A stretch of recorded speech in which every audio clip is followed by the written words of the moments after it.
জীৱন ভিডিঅ'লৈ আপোনালোকক স্বাগতম জনাইছোঁ গাইছ। তো আজি শ্বহীদ স্মৃতি কলেজত লাচিত বৰফুকনৰ অলপ অনুষ্ঠান আছে, এখন মিটিং আছে। তো মিটিং মই ভিডিঅ' বনোৱা নাই, মই ভিডিঅ'টো লৈছোঁ। মই ক'লোঁ যে মোবাইলটো নিয়া নাই, তো সেইকাৰণে মই ভিডিঅ' বনোৱা নাই, বেলেগত ভিডিঅ'টো লৈছোঁ। তো আপোনালোকে ডাইৰেক্ট কলেজত মিটিং লগ পাব, ভিডিঅ'টো চাব সম্পূৰ্ণ ভাল বহুত কথা ভিডিঅ'টোত কৈছে। তো আপোনালোকে ভিডিঅ'টো চাব সম্পূৰ্ণ, আৰু আপোনালোকে মিনি ফুকন বাইদেউ আছে কলেজত, তো তাৰে ভিডিঅ'টো চাব সম্পূৰ্ণ আৰু ভিডিঅ'টো শ্বেয়াৰ কৰিব। লাচিত বৰফুকনে ভাল কথা কৈছে, তো ভিডিঅ'টো ডাইৰেক্ট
কাৰণে মই ভাৰতী ভট্টাচাৰ্যক আহ্বান জনাইছোঁ, অসমীয়া বিভাগৰ সহকাৰী অধ্যাপিকা।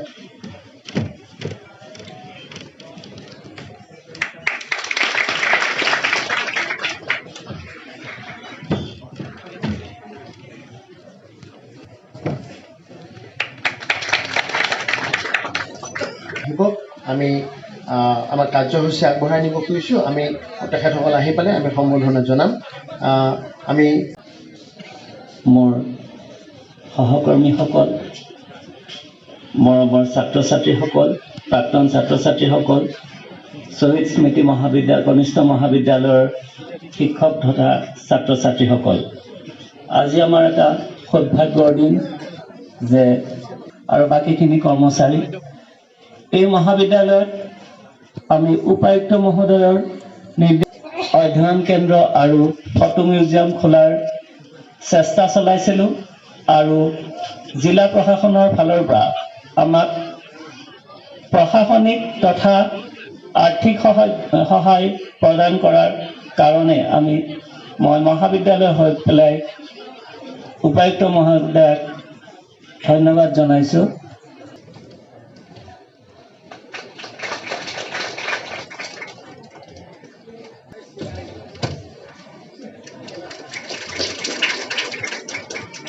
আটাইলৈকে মোৰ নমস্কাৰ থাকিল, ছাত্ৰ ছাত্ৰীসকললৈ মোৰ মৰম থাকিল। ইয়াত মঞ্চত উপবিষ্ট শ্বহীদ স্মৃতি মহাবিদ্যালয়ৰ প্ৰিন্সিপাল মহোদয়, মোৰ সহকৰ্মী চাৰ্কেল অফিচাৰ দ্বয়, পশ্চিম নলবাৰী চাৰ্কেলৰ ৰেভিনিউ চাৰ্কেলৰ সভাত উপস্থিত শ্বহীদ স্মৃতি মহাবিদ্যালয় তথা জুনিয়ৰ কলেজৰ ফেকাল্টিজসকল, ছাত্ৰ ছাত্ৰী বন্ধু বান্ধৱীসকল, মই সেইদিনাখন কেইদিনমানৰ আগতে আহি আপোনালোকৰ ইয়াত যিখিনি এডুকেশ্যন ব্লকৰ প্ৰিন্সিপাল সমন্বিত যিখিনি অফিচ বেৰাৰ্ছ আছিলে, তেওঁলোকক মই লাচিত দিৱস পালনৰ বিষয়ে কিছু কথা কৈ গৈছিলোঁ। এতিয়া প্ৰথম কথাটো হ'ল যে আমিতো চব কাম কৰি আছো, কিন্তু আপলোডিং কিমান কৰিম যাক কয় ন্যূনতম কিছু কথা কৈ গৈছিলোঁ। এতিয়া প্ৰথম কথাটো হ'ল যে আমিতো চব কাম কৰি আছো, কিন্তু আপলোডিং কিমান কৰিম যাক কয় ন্যূনতমখিনি আমি দেশৰ কাৰণে কৰিব লাগে।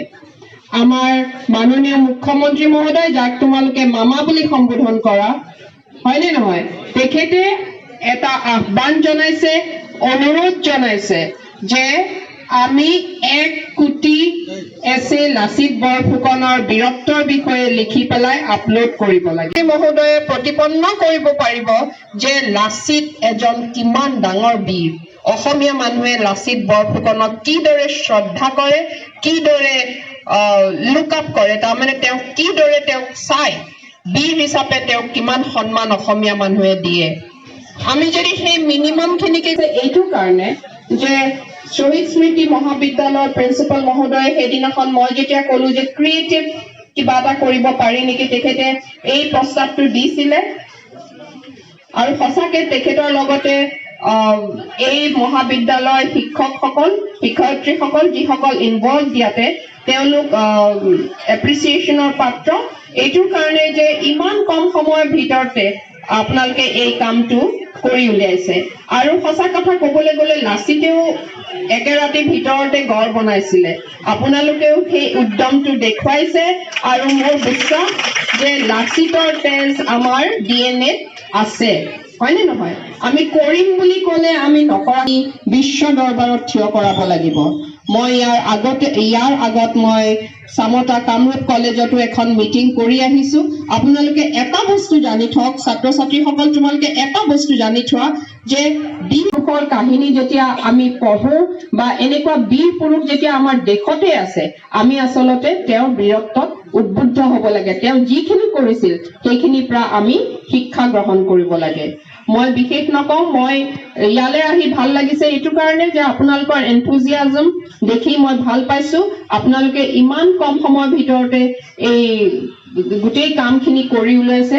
লাচিত বৰফুকনৰ আশীৰ্বাদ আপোনালোকৰ ওচৰত থাকক। আমি সকলোৱে আপোনালোকক সহায় কৰিম আৰু শ্বহীদ স্মৃতি মহাবিদ্যালয় লগতে জুনিয়ৰ কলেজৰ ছাত্ৰ ছাত্ৰীসকলে পুনৰাই মোৰ মৰমৰ আছামত আবদ্ধ হৈ থকা, অসমত আবদ্ধ হৈ থকা, ভাৰতত আবদ্ধ হৈ থকা, তোমালোক ওলাই যোৱা, পৃথিৱীৰ যিকোনো জাগাত যাতে তোমালোক গৈ পেলাই মূৰ তুলি তোমালোক চলিব পাৰা, কাম কৰিব পাৰা, ক'ব পাৰা যে আমি শ্বহীদ স্মৃতি মহাবিদ্যালয়ত পঢ়ি আহিছো। আমাৰ মহাবিদ্যালয় শিক্ষক শিক্ষয়িত্ৰীসকলে আমাক ইমান এনকাৰেজমেণ্ট কৰিছে, ইমান উদ্বুদ্ধ কৰিছে যে তেওঁলোকৰ বলতেই আমি বিশ্ব দৰবাৰলৈ ওলাই আহিব পাৰিছো। ধন্যবাদ।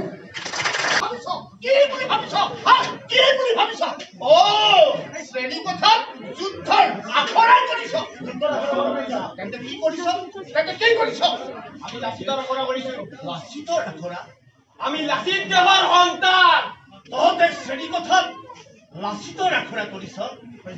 ঠিকেই কৈছ, ঠিকেই কৈছ। তহঁত লাচিতৰ দেহৰ সন্তান, আমি আটাইবোৰে লাচিতৰ দেহৰ সন্তান। এই লাচিত বৰফুকন কিতাপতে আবদ্ধ হৈ থাকিলে নহয়, প্ৰতিগৰাকী অসমীয়াৰ অন্তৰত জানিব লাগিব লাচিত বৰফুকনৰ এই সদে প্ৰেম। একবিংশ শতিকাৰ যুৱক, তহঁত আগবাঢ়িয়া। লাচিতে যেনেকৈ দেশখন ৰক্ষা কৰাৰ কাৰণে হাতত হেংদাং তুলি লৈছিল, তহঁতো হাতত তুলি ল একখনকৈ হেংদাং।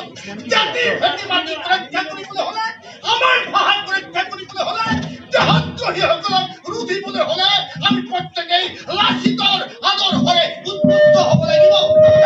একবিংশ শতিকাৰ যুৱক যুৱতীসকল, লাচিত বৰফুকনৰ আদৰ্শৰে তোমালোকে উদ্বুদ্ধ হোৱা আৰু এই লাচিত বৰফুকনৰ সপোনৰ অসমখনক তোমালোকে গঢ় দিয়া।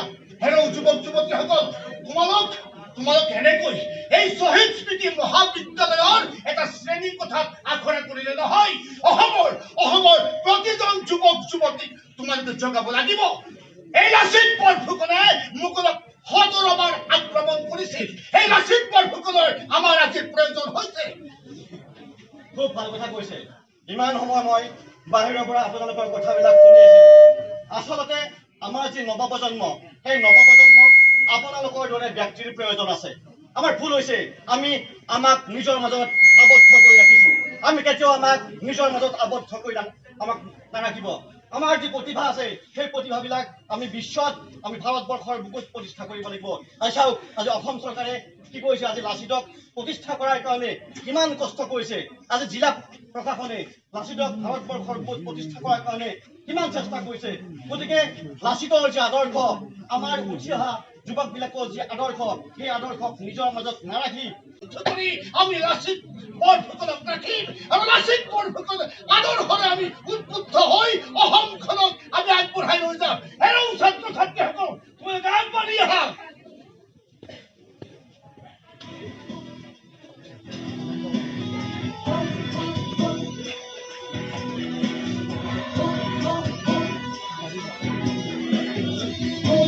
Thank you.